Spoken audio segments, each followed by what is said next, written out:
Selamat siang. Selamat siang Ibu Admini dan semuanya.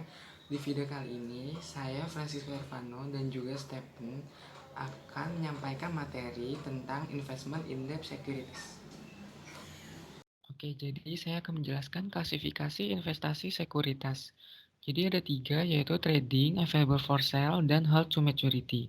Berdasarkan tujuannya, untuk trading diperdagangkan dalam jangka pendek. Untuk available for sale dijual untuk lebih dari satu siklus akuntansi normal dan tidak untuk jangka waktu dekat. Dan untuk hold to maturity dimiliki atau dipegang hingga jatuh tempo. Berdasarkan kategori asetnya, untuk trading ada di aset lancar atau current, untuk available for sale ada di aset tidak lancar atau non-current, dan untuk hold to maturity ada di aset tidak lancar atau non-current. Kemudian berdasarkan akun investment in-nya, untuk trading adalah investment in trading securities, untuk available for sale adalah investment in available for sale securities, dan untuk hold to maturity adalah investment in hold to maturity. Kemudian berdasarkan amortisasinya, trading tidak ada amortisasi, available for sale tidak ada amortisasi, dan hold to maturity ada amortisasi. Kemudian adalah pengungkapan di neraca dan perlakuan atas nilai wajar sementara. Untuk pengungkapan di neracanya, trading berdasarkan nilai wajar, available for sale berdasarkan nilai wajar, dan hold to maturity berdasarkan biaya perolehan yang diamortisasi. Kemudian untuk perlakuan atas perubahan nilai wajar sementaranya, untuk trading dilaporkan pada laporan laba rugi.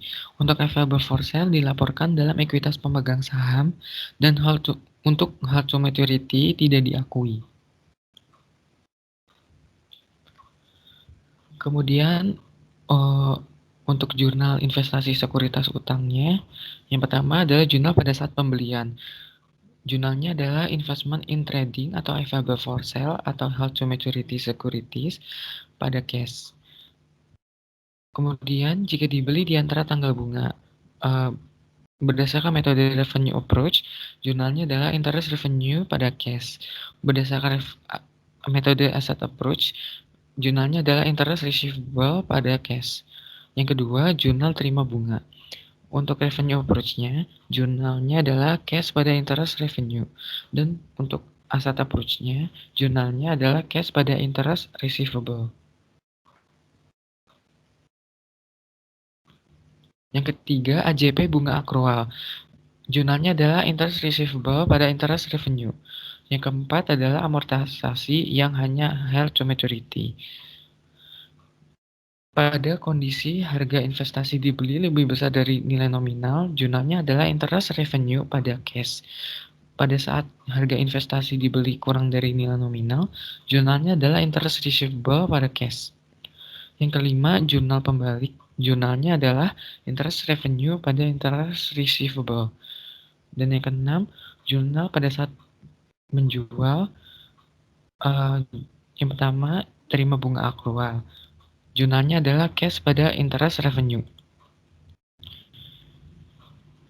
Dan yang kedua, amortisasinya yaitu hold to maturity. Pada saat harga investasi dibeli lebih besar dari nilai nominal, jurnalnya adalah interest revenue pada investment in hold to maturities securities. Yang kedua, pada saat harga investasi dibeli kurang dari nilai nominal, investment in hold to maturity securities pada interest revenue. Dan yang ketiga, pada saat penjualan dan pengakuan laba ruginya. Jurnalnya adalah cash dan realize on sale of securities apabila selisih rugi pada investment in trading atau available for sale atau hold to maturity securities, dan realize gain on sale of securities apabila selisihnya laba. Kemudian ada contoh soal dari PT Nasional. Selama tahun 2016, PT Nasional melakukan transaksi sehubungan dengan investasi dalam sekuritas perusahaan lain. Yang pertama, pada tanggal 10 Maret, dibeli 10.000 lembar saham biasa PT Mitra, nilai pari Rp2.000 dengan kurs 140. Sekuritas ini diklasifikasikan sebagai trading securities. Dibayar komisi pialang sebesar Rp1.500.000. Yang kedua, pada tanggal 30 April, dibeli 4.000 lembar saham biasa PT Buana, Nilai pari Rp5.000 dengan harga Rp7.000 per lembar dan diklasifikasikan sebagai available for sale securities. Dibayar komisi pialang sebesar Rp500 per lembar. Yang ketiga, pada tanggal 1 Juni dibeli obligasi PT Kasih 12% dengan harga Rp50 juta dengan kurs 115 dan dibayar komisi pialang sebesar Rp1.500.000. Obligasi diterbitkan 1 Maret 2016, akan jatuh tempo tanggal 1 Maret 2020, dan bunga diterima setiap tanggal 1 September dan 1 Maret. Tujuan pembelian sekuritas ini adalah untuk dimiliki sampai dengan jatuh tempo. Amortisasi dilakukan dengan metode garis lurus dan dicatat setiap akhir tahun.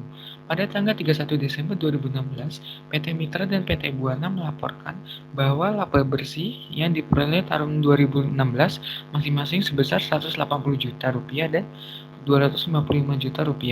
Nilai pasar sekuritas pada tanggal 31 Desember 2016 adalah sebagai berikut. Yang pertama, saham biasa PT Mitra Rp3.400 per lembar. Yang kedua, saham biasa PT Buana Rp6.500 per lembar. Obligasi PT Kasih kurs 120.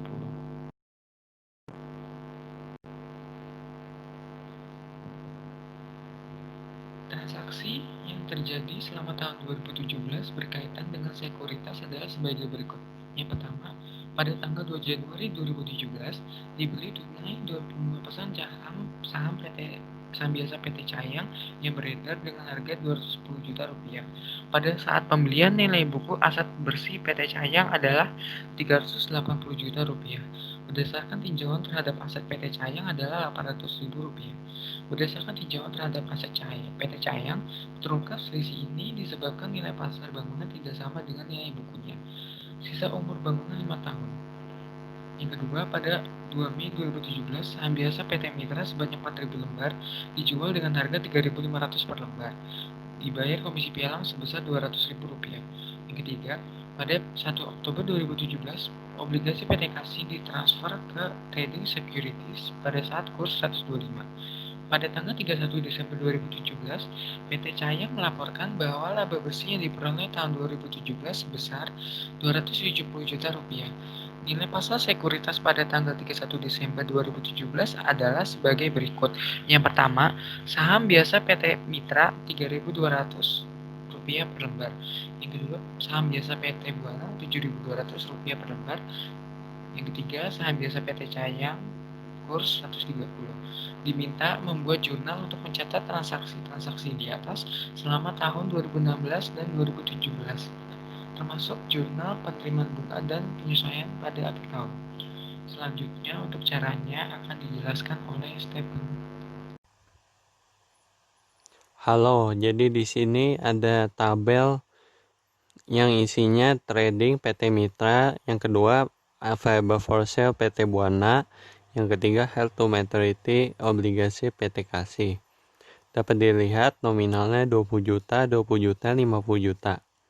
Lalu di tahun 2017 12 juta, 20 juta, dan 50 juta. Lalu yang selanjutnya ada jurnal dari sisi investor, yaitu PT Nasional. Yang pertama, beli common stock trading securities pada tanggal 10 Maret 16. Dapat dilihat jurnalnya. Lalu yang berikutnya ada beli common stock available for sale securities pada tanggal 30 April 2016. Lalu yang ketiga ada beli bonds held to maturity securities 1 Juni 2016. Lalu yang keempat 1 Juni 2016 ada bunga berjalan bonds. Yang kelima 1 September 2016 dapat bunga bonds. Dapat dilihat caranya ada di sebelah kanan. Lalu yang selanjutnya ada jurnal market adjustment. Didapat dari akhirnya di kredit, lalu di 4.500.000, lalu di debit adjustmentnya 4.500.000. Jurnalnya untuk trading 4.500.000. Lalu yang untuk available for sale ada di debit akhir 4 juta, lalu diambil dari kredit adjustment 4 juta. Lalu yang selanjutnya ada amortisasi premium bonds, diambil dari 45 bulan. Untuk jurnalnya, amortisasi premium bonds selama 7 bulan dikali 22.000. Lalu ada bunga berjalan selama 4 bulan. Lalu yang selanjutnya ada jurnal amortisasi sisi investi atau PT Kasis, yaitu amortisasi premium bonds 1.400.000 itu untuk 7 bulan. Lalu yang selanjutnya jurnal PT Nasional Investor tahun 2017. Ada jurnal membalik bunga. Lalu ada jurnal beli investment. Ada jurnal dapat bunga bonds dan jurnal jual trading securities. Lalu yang selanjutnya dapat bunga bonds.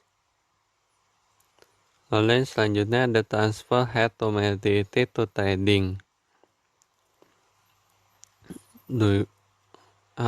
Jurnalnya amortisasi premium bonds pada tanggal 1 Oktober 2017 sebanyak 1.800.000 selama 9 bulan. Lalu ada jurnal transfer head to maturity to trading securities 62.500, 66.700, 55.800.000.